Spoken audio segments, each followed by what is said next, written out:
For one mother, a sunny afternoon at the park with her 3-year-old triplet boys turned into an unimaginable nightmare. In the blink of an eye, they were gone, vanishing without a trace. The case went cold, leaving a decade of silent agony and unanswered questions. But a chance encounter at a children's sporting event would lead to a discovery so shocking it would shatter her world and expose a horrifying secret. Sarah Jenkins had always dreamed of being a mother. When she held her identical triplet sons for the first time in 1996, her heart felt like it might burst with joy. Leo, Sam, and Noah came into the world just minutes apart. 3 perfect little miracles with matching dark hair and bright eyes that seemed to hold all the wonder in the world. Sarah was 28 then, living in a peaceful suburban town in Ohio, where everyone knew their neighbors and children played freely in the streets until the streetlights came on. The boys were the absolute center of Sarah's universe. Each had developed his own beautifully distinct personality by age 3. Leo was the adventurous one, always the first to climb the jungle gym or chase after a butterfly in the garden. His brothers called him their fearless leader, though Sarah suspected it was just because he was 7 minutes older than Sam and 9 minutes older than Noah. He had a little scar above his left eyebrow from when he tried to pet a squirrel at 18 months old. Sam was the gentle soul, the one who would stop to pet every dog they passed on their walks, and who insisted on kissing his brother's scraped knees to make them better. He carried a stuffed elephant named Peanut everywhere he went, its gray fabric worn thin from constant hugging. Noah was the thinker, the quiet observer who would sit for ages with his building blocks, creating elaborate towers that his brothers would inevitably knock down in fits of giggles. He had already figured out how to count to 20 and loved arranging his toys in perfect lines. Their home was a modest 2-story house on Maple Street, painted soft yellow with white shutters that Sarah had insisted on when they moved in 4 years ago. She had painted the white picket fence herself when she was 7 months pregnant, much to her doctor's horror. The walls inside were covered with finger paintings and crayon masterpieces, each one dated and signed with handprints. The living room floor was perpetually scattered with toys, despite Sarah's best efforts to keep things tidy. She had given up on the idea of a pristine home the day she found Leo trying to feed mashed banana to the DVD player. In the boys' shared bedroom, 3 little beds were pushed together because they refused to sleep apart, even for naps. Above each bed hung a wooden letter spelling out their names, a gift from Sarah's mother, who had passed away just months after the boys were born, but not before holding all 3 of them at once and declaring them the most beautiful children in the world. Sarah worked part-time at the local library, arranging her schedule carefully so she could spend most of her days with the boys. She worked Tuesday and Thursday mornings while the boys went to a small preschool run by a lovely elderly woman named Mrs. Patterson. Her ex-husband David had left when the boys were 18 months old, overwhelmed by the demands of raising triplets and unwilling to sacrifice his career ambitions. He sent child support checks from California but rarely visited, missing all their birthdays and Christmases. Sarah didn't mind much anymore. She and the boys had created their own perfect little world, full of traditions and inside jokes and endless love. They had pancake Saturdays where she would make Mickey Mouse shapes with chocolate chip eyes. They had movie nights on Sundays, all 4 of them squeezed onto the couch with a giant bowl of popcorn that inevitably ended up more on the floor than in their mouths. Story time every night involved all of them piled into Sarah's queen-sized bed while she read their favorite books with different voices for each character. The park was their absolute favorite place in the whole world. Lincoln Park was the biggest in town, with sprawling green lawns that seemed to go on forever, towering oak trees that provided perfect shade, and a playground that had been completely renovated just the year before with a grant from the state. The boys knew every single inch of it. They had names for all the squirrels, especially Mr. Fluffy, who would come surprisingly close if you had crackers. They had a secret hideout under the big slide where they kept treasures like interesting rocks and feathers. They had conquered every piece of equipment except the big kids' monkey bars, which Sarah promised they could try when they turned 4. though Leo attempted it every visit anyway. Saturday, June 5th, 1999, was one of those perfect days that made you forget winter ever existed.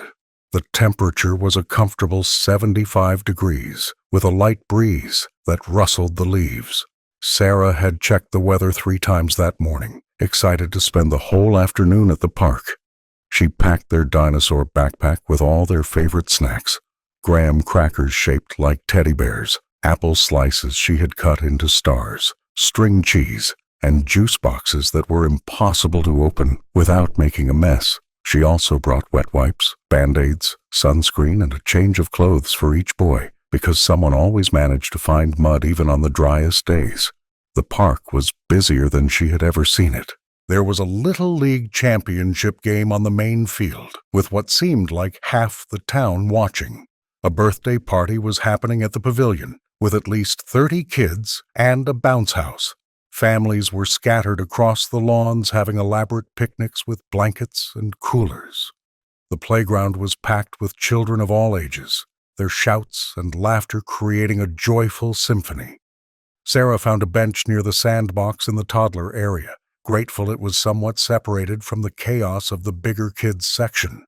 The boys immediately ran to the sandbox, their favorite spot after the swings. Leo started digging what he announced would be the deepest hole ever. Sam carefully built small mountains, decorating them with leaves and twigs.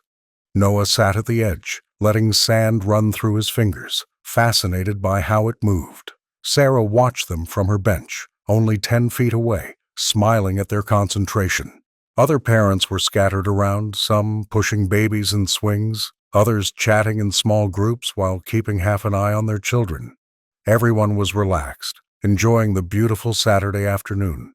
The boys were wearing matching outfits that day, something Sarah usually tried to avoid because she wanted them to develop individual identities. But that morning they had insisted, all 3 of them standing in front of her with their matching red shorts, white t-shirts with cartoon dinosaurs on them, and their favorite light-up sneakers that blinked with every step.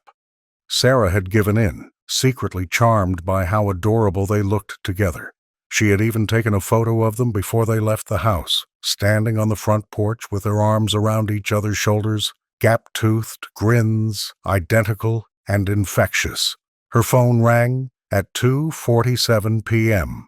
She remembered the exact time because she had just checked her watch, thinking they should head home in about an hour for nap time. It was Janet from the library, her colleague who was covering Sarah's usual Saturday shift. There had been some confusion with the schedule for the next week. Janet needed to know if Sarah could switch her Thursday shift to Wednesday because of a doctor's appointment. Sarah stood up to take the call, stepping just 3 or 4 feet away from the bench to hear better over the noise of the playground. She kept her eyes on the boys as she talked, watching Leo dump a bucket of sand on Sam's creation while Noah laughed. The conversation was brief, maybe 40 seconds at most. Sarah agreed to the switch, confirmed she could come in early on Wednesday, and promised to check the volunteer schedule when she got home. She ended the call, slipped the phone back into her pocket, and turned back to watch the boys. The sandbox was empty. For a single moment, she wasn't worried at all. They had probably just run to the slide, something they did constantly without warning. She walked quickly to the slide area, expecting to see them climbing the ladder. No boys. The swings were next, just 20 feet away. Not there either. Her heart began to beat faster, a flutter of concern becoming a pound of worry. She called their names, her voice still relatively calm but louder than usual, with that particular tone mothers use when they mean business. Several other parents looked up from their phones or conversations. A mother she recognized from the grocery store, Martha something, asked if everything was okay. Sarah was already moving faster now, checking the climbing structure, the merry-go-round, the seesaw. Each empty spot made her voice grow louder, more desperate. Within minutes, what had started as a mother looking for wandering toddlers had become a full-scale search. Parents abandoned their own children to help look. Someone ran to the baseball field to get more adults to help. The playground was searched thoroughly, every slide, every tunnel, every possible hiding spot. then the parking lot, checking cars and asking anyone leaving if they had seen 3 identical little boys. Then the wooded area behind the park, though it was fenced, and the boys couldn't have gotten there alone. Sarah's calls had turned to screams, raw and primal. She was running frantically from place to place, calling their names over and over until her throat was raw. Someone had the presence of mind to call 911. The police arrived within 8 minutes, though it felt like hours to Sarah. 2 officers at first, then more, then more. They asked Sarah for descriptions, for photos, for any identifying marks. Her hands shook so badly she could barely operate her phone to show them pictures. She showed them the photo from that morning, the 3 of them on the porch. They asked what the boys were wearing, if it was exactly what was in the photo. They asked whether the boys would go with strangers, whether there was anyone who might want to take them, whether she had seen anyone suspicious. Sarah could barely form coherent sentences. This couldn't be happening. They had just been right there, right in front of her, building sandcastles and laughing. The search intensified with shocking speed.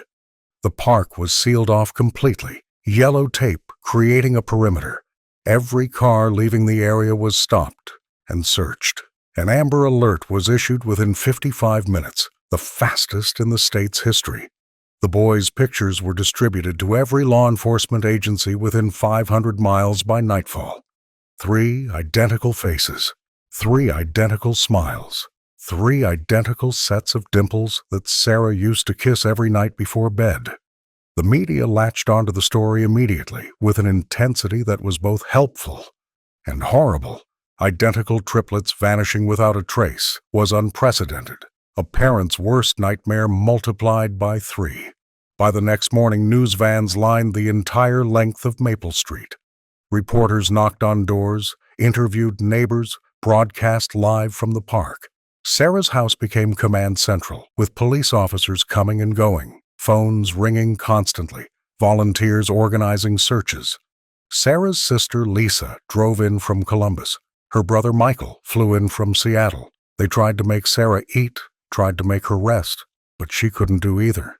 She stood at the command post the police had set up in her living room, staring at maps with red circles and pins, answering the same questions over and over, her voice hoarse from crying, and calling her boys' names.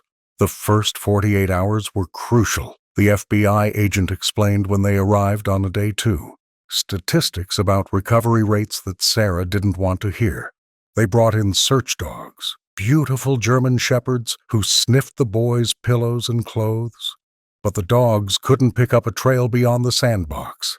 They circled it again and again, confused and frustrated. It was as if the boys had simply vanished into thin air, lifted straight up into the sky. Volunteers came from neighboring towns, then neighboring states. They formed human chains to search through woods and fields. They checked every abandoned building in a 50-mile radius. They dragged the pond at the park even though it was shallow and fenced. They checked storm drains and construction sites and empty houses. They investigated everyone with a thoroughness that was both reassuring and invasive. David, the ex-husband, was cleared within hours. He had been at a conference in San Francisco with 300 witnesses and credit card records showing his exact location. They looked at every registered sex offender within 200 miles, checking alibis and searching properties. They investigated a custody dispute Sarah had witnessed at the library the previous week, but that family was cleared. They questioned every person who had been at the park that day, over 200 interviews in the first week alone. They followed up on every tip that came in through the hotline, and there were thousands. Someone thought they saw the boys at a rest stop in Pennsylvania. A trucker swore he saw them in the back of a van in Michigan. A psychic claimed they were in Florida. A woman in Canada was certain she saw them at a McDonald's. None of the leads went anywhere. The security footage from businesses near the park was collected and analyzed frame by frame. One camera from a bank ATM showed what might have been 3 small children near the parking lot at 2:50 p.m., but the image was too blurry and distant to be certain. It could have been anyone. It could have been no one. Sarah was investigated too, as was standard procedure in cases like this. They gave her a polygraph test, which she passed without a single flag. They searched her house with dogs and special equipment, looking for any sign of the boys or evidence of harm. They examined her computer, her phone records, her financial statements. They found nothing except a mother destroyed by grief, bills piling up from missed work, and thousands of photos of 3 happy little boys. Some people in town whispered that she must have done something, that children don't just disappear. Others defended her fiercely, forming a protective circle around her. The community was divided, adding another layer to Sarah's agony.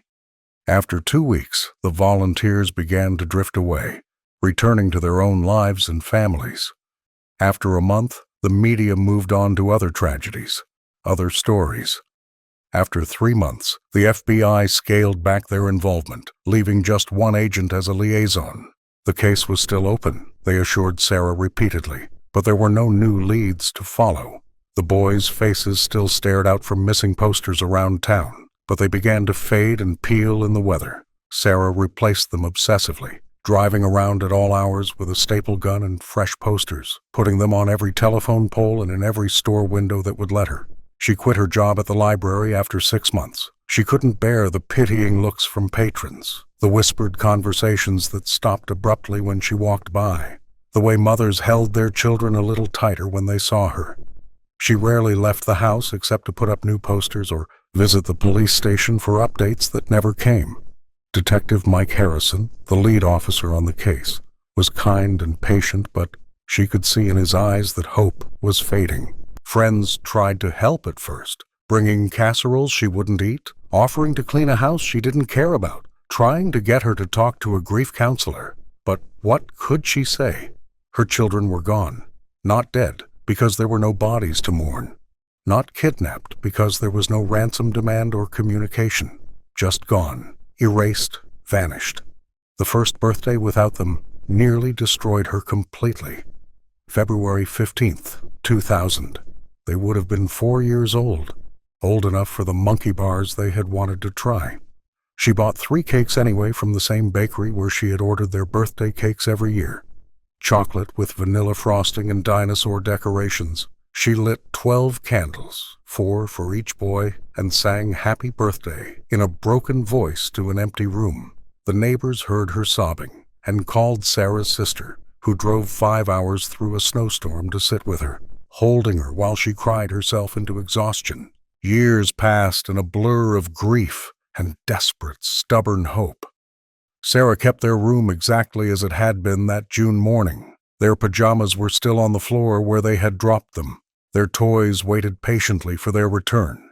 Their clothes hung in the closet, though they had long since been outgrown. She bought new clothes anyway, guessing at sizes, folding them carefully and placing them in drawers. She celebrated every birthday, marked every milestone they should have reached. First day of kindergarten, she stood outside the elementary school watching other 5-year-olds go in. Learning to ride bikes, she bought 3 bicycles that sat unused in the garage. Little League sign-up, she went to the field and watched other boys play. Middle school graduation, she sat in the back of the auditorium and imagined her 3 boys walking across the stage. She joined support groups for parents of missing children, driving hours to meetings where she sat in circles with other broken parents. But even there, she felt isolated and alone. Most cases had some resolution, good or bad. Bodies were found. Suspects were arrested. Children were recovered. Hers was just an endless question mark, a void that consumed everything. She hired private investigators with money she didn't have, taking out loans and maxing out credit cards. But they found nothing the police hadn't already discovered. She consulted psychics who claimed to know where the boys were, paying hundreds of dollars for visions that led nowhere. She appeared on national talk shows, hoping someone watching might remember something, anything. But the years kept passing with no answers, no leads, no hope except the one she carried like a flame in her chest. Detective Harrison stayed in touch, calling every few months, even when there was nothing new to report. He had been a young officer when the boys disappeared, just 5 years on the force. The case had haunted him, aged him, driven him to work countless unpaid hours. He kept their file on his desk, not in storage like other cold cases. He reviewed it regularly, hoping to spot something everyone had missed. He followed up on tips that came in years later. He ran DNA tests when the technology improved, but there was nothing. It was the perfect crime, if it was a crime at all. It was as if the boys had been erased from existence by some cosmic error. Sarah aged decades in those 10 years. Her dark hair turned completely gray by 35. Lines etched themselves around her eyes from countless tears, around her mouth from frowning. She lost weight until her clothes hung loose on her frame. She moved to a smaller apartment when she couldn't afford the house anymore, but she recreated the boys' room exactly as it had been, using the same furniture, the same bedding, the same toys. She still bought birthday presents for them every year, wrapping them carefully with paper appropriate for their age and placing them on their beds. The pile grew higher each year. Toys gave way to video games, then to the sports equipment 13-year-old boys might want. Soccer balls and baseball gloves and skateboards they would never ride. To survive, to keep herself from going completely insane with grief, Sarah began volunteering at a youth center in Wellington, a town 30 minutes away. She couldn't bear to be around children in her own town where everyone knew her story and looked at her with pity or suspicion. But in Wellington, she could be anonymous, just another volunteer helping out. She organized sports leagues, handed out snacks at games, kept score at tournaments. It hurt to see boys the age hers should be, but it also gave her a strange, desperate comfort. Somewhere, she told herself during the long drive home, her boys were playing soccer or basketball. Somewhere, they were laughing with friends and doing homework. Somewhere, they were alive and growing and happy. They had to be. The alternative was unthinkable. The youth center hosted regional tournaments several times a year, bringing in teams from surrounding states. Sarah always volunteered for these events, arriving early and staying late. More children meant more chances, however slim, that she might see something, notice someone, find some clue that had been missing all these years. She studied every face with an intensity that sometimes made people uncomfortable. She listened to every voice, hoping to hear something familiar. She watched how children moved and laughed and interacted with each other. She was looking for her boys in every child she met, searching for ghosts in a world of the living. It was June 12th, 2009, almost exactly 10 years to the day since that horrible afternoon, when Sarah was working at a massive soccer tournament. Teams had come from Ohio, Pennsylvania, West Virginia, Kentucky, and Michigan. The fields were full of 13 and 14-year-olds, hundreds of them in their bright team uniforms, all excited for the competition. Sarah was stationed at the water tent between fields 3 and 4, handing out bottles to players during breaks. She had been there since 7 in the morning, the routine familiar and oddly soothing. Fill the coolers, arrange the bottles, smile at the children, try not to think about how her boys should be here somewhere. A team from Michigan was playing on field 3, closest to her tent. She noticed them because they were exceptional, really exceptional, working together like they shared one mind. Their blue and gold uniforms were crisp and new, their coach animated and engaged. During a timeout in the second half, 3 boys from the team jogged over for water. They were laughing about something their coach had said, shoving each other playfully, their voices cracking with adolescence. Sarah handed them bottles without really looking up at first, her movements automatic after hours of repetition. Then one of them said thanks, and something in his voice made her entire body freeze. She looked up slowly, her heart suddenly pounding so hard she could hear it in her ears. The 3 boys were identical, not just brothers, but identical triplets with the same face repeated 3 times. They had dark hair that curled slightly at the edges, bright eyes that sparkled with mischief, and matching dimples when they smiled. Sarah's hand shook as she held out another water bottle. The logical part of her brain screamed that it was impossible. There were other triplets in the world. These boys were from Michigan. They were probably born in 1996 just like her boys. But she couldn't stop staring at them. her eyes tracking every movement and gesture. One of the boys, the one in the middle with number 7 on his jersey, turned to grab an extra bottle for a teammate. As he did, his long soccer sock slipped down, revealing his ankle. There, clear as day against his pale skin, was a small birthmark shaped like a crescent moon, purple-brown and distinct. Sarah's vision blurred. Her legs felt weak and unstable. She grabbed the edge of the table to steady herself, knocking over several water bottles in the process. Leo had a birthmark exactly like that, in exactly that spot on his left ankle. She had kissed it 1,000 times when he was a baby, called it his special moon, told him it meant he was destined for great things. The boys jogged back to their team, and Sarah watched them go, her mind racing faster than it ever had before. She looked for their coach, spotted him near the bench with a woman who must be his wife. They were cheering enthusiastically, but Sarah noticed things others wouldn't. She saw how the woman kept the 3 boys in her sight at all times, her eyes tracking them with an intensity that seemed excessive for a casual game. Her hands gripped the fence whenever they went for the ball. She called out their names constantly: Michael, Matthew, Marcus. But there was something forced about it, like she was reminding herself what to call them. Sarah knew that look intimately. It was the look of someone afraid of losing what they had, someone who knew their happiness was built on unstable ground. The game ended with Michigan winning 4-2. As the players celebrated, Sarah watched the triplets closely, cataloging every detail.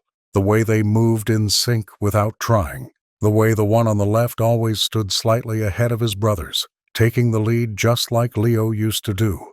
The way the one on the right touched everything twice, a habit Noah had developed as a toddler. The way the middle one hugged everyone on the team, just like Sam with his endless affection. Her hands were shaking so badly she could barely pull out her phone. She managed to take a few pictures, pretending to be capturing the general excitement of the tournament while focusing on the 3 boys. The team was packing up to leave when Sarah made her decision. Her whole body trembled as she walked toward them. She approached the couple, trying to keep her voice casual and normal despite her heart threatening to burst from her chest. "Great game," she managed to say. "Your boys are amazing players." The woman's smile was instant but tight, forced like a mask.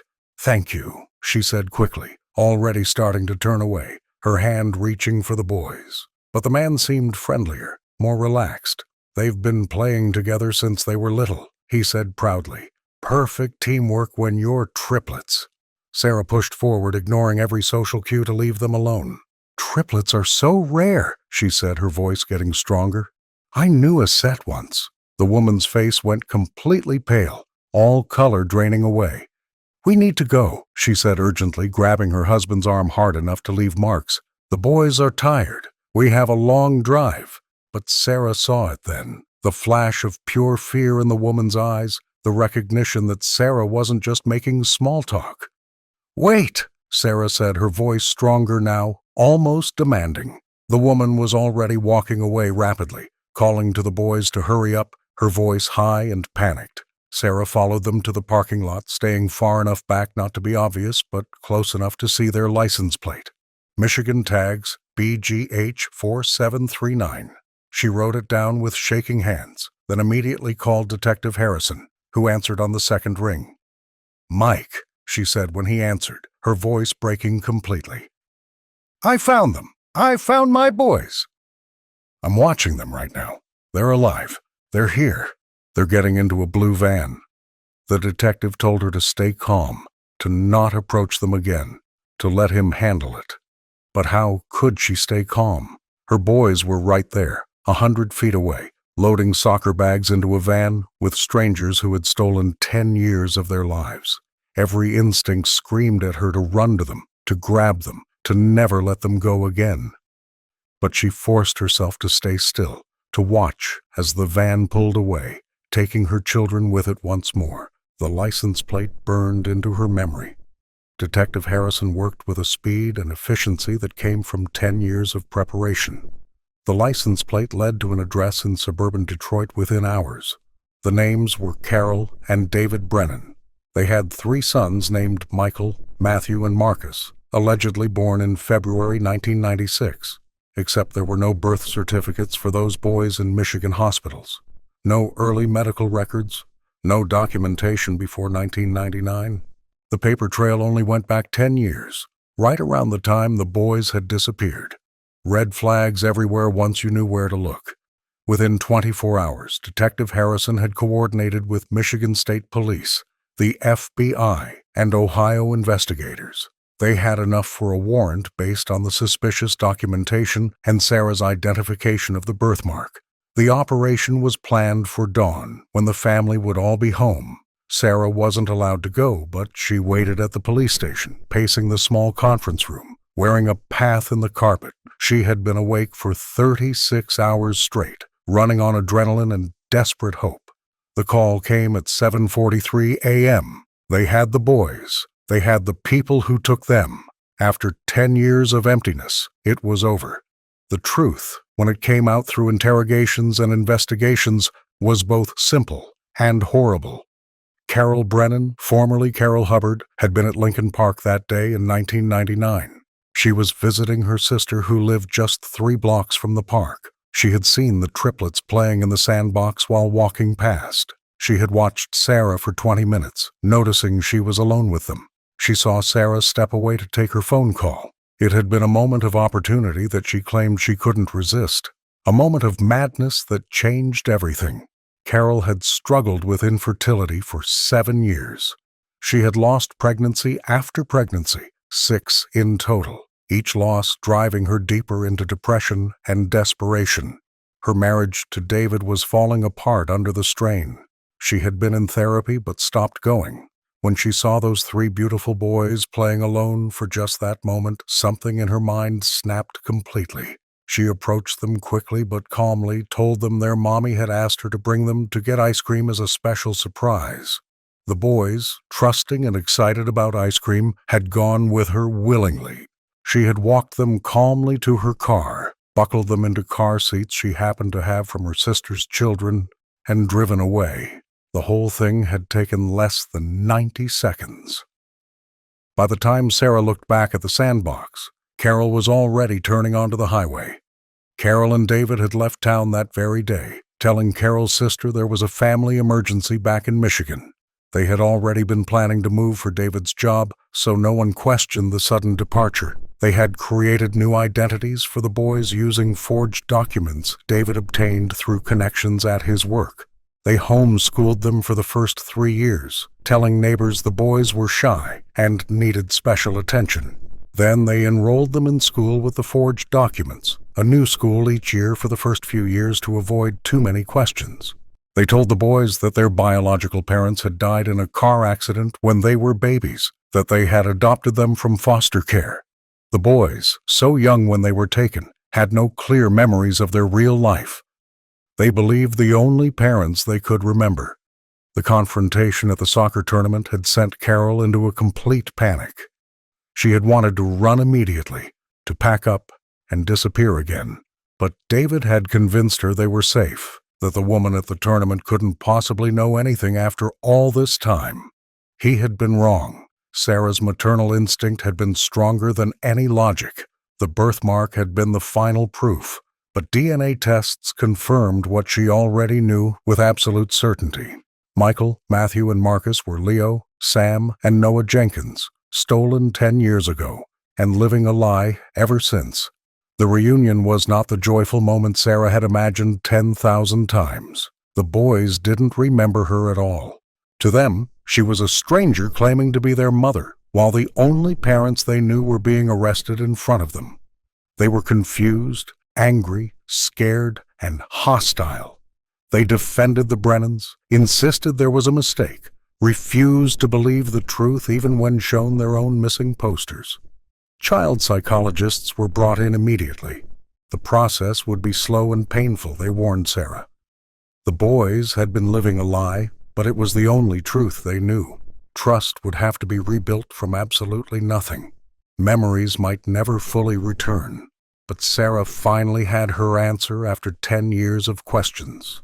Her boys were alive. They had been cared for, even if by the people who stole them. They had grown into handsome, healthy teenagers who played soccer and got good grades and had friends who cared about them. The lost decade could never be recovered, but there could be a future. It would be complicated and difficult and nothing like she had imagined during all those lonely nights, but they were alive. They were found. They were going to come home. The legal proceedings took 18 months. Carol and David Brennan were charged with kidnapping, false imprisonment, and identity fraud, among other charges.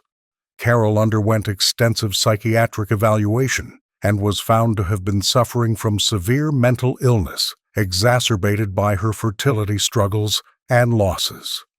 David, who had gone along with his wife's crime and helped cover it up, claimed he had been trying to protect both her and the boys, that he had convinced himself they were giving the boys a good life. They were both sentenced to prison, Carol for 25 years, David for 15. They would never see the boys again. The boys were placed in intensive therapy to help them process the truth about their lives. At first, they resisted everything. They grieved for the loss of the only family they remembered. They were angry at Sarah for destroying their lives, even though she was the victim. But slowly, with patience and professional help, tiny memories began to surface. Noah remembered a woman singing to him, the same lullaby Sarah had sung every night. Sam remembered a sandbox and someone calling a name that felt familiar. Leo remembered being scared of a big dog at a park, and Sarah confirmed that had happened just weeks before they were taken. The memories were fragments, but they were real. The process of rebuilding their relationship was agonizing and beautiful in equal measure. Sarah had to accept that she couldn't just pick up where they had left off. These were not her 3-year-old babies anymore. They were teenagers with their own personalities, shaped by experiences she hadn't been part of. They liked foods she had never cooked. They had inside jokes she didn't understand. They had fears and dreams that had nothing to do with her. But slowly, carefully, patiently, they began to build something new. Not a recovery of what was lost, but a creation of what could still be. Sarah learned to answer to Mom when they were ready to call her that, not pushing for it, but crying privately when it finally happened. She learned their new favorite foods and cooked them badly at first, then better. She went to every soccer game, cheering for Michael, Matthew, and Marcus while her heart called them Leo, Sam, and Noah. She helped with homework and subjects she had to relearn. She gave them space when they needed it, and hugs when they would accept them. She earned their trust moment by moment, day by day, with infinite patience and unconditional love. The community that had watched Sarah suffer for 10 years celebrated the miracle of the boys' return. The story made international news, a rare happy ending in a world of tragedies. Other parents of missing children reached out, finding hope in Sarah's story. If her boys could come home after 10 years, maybe theirs could too. Sarah became an advocate for missing children, using her story to push for better Amber Alert systems and faster law enforcement response. She testified before Congress about the need for better resources for missing children cases. She started a foundation to help other families navigate the nightmare she had lived through. The boys slowly adjusted to their new reality. They chose to keep playing soccer together, finding comfort in the familiar. They decided to use their real names, but kept the nicknames they had grown up with. They graduated from high school together, went to the same college, remained as close as they had always been. The bond between them had survived even the theft of their childhood. They majored in different subjects but lived together, unable to imagine being apart. They all went to therapy, individually and as a family, working through the trauma and lies and lost years. Sarah never fully recovered from those 10 years of not knowing. The trauma had carved permanent scars on her soul that would never completely heal. She still woke up sometimes in a panic, convinced it had all been a dream, and the boys were still missing. But she had learned that love doesn't diminish with time or distance or even absence. It waits, patient and eternal, ready to bloom again when given the chance. Her boys were living proof of that truth. They had been stolen, hidden, raised by strangers, told lies about their origins, but they were still hers. They had always been hers. The truth had won in the end. Justice had been served, though it could never give back the years that were stolen. Carol Brennan had destroyed multiple lives with her crime, including her own and her husband's. The other children at the tournaments who had been friends with the boys had to process the shocking truth. The Brennans' families had to grapple with what their relatives had done. But in the end, love had won. A mother's love that never gave up, never stopped searching, never stopped believing even when everyone else had given up hope. And 3 boys who, despite everything, found their way home to a mother they couldn't remember, but learned to love again. The story of Sarah and her boys became a testament to the power of hope and the unbreakable bond between a mother and her children. It reminded everyone that miracles can happen, even after 10 years of darkness. That sometimes the impossible becomes possible. That love always finds a way home. What do you think is the most shocking part of this story? Let us know in the comments and subscribe for more.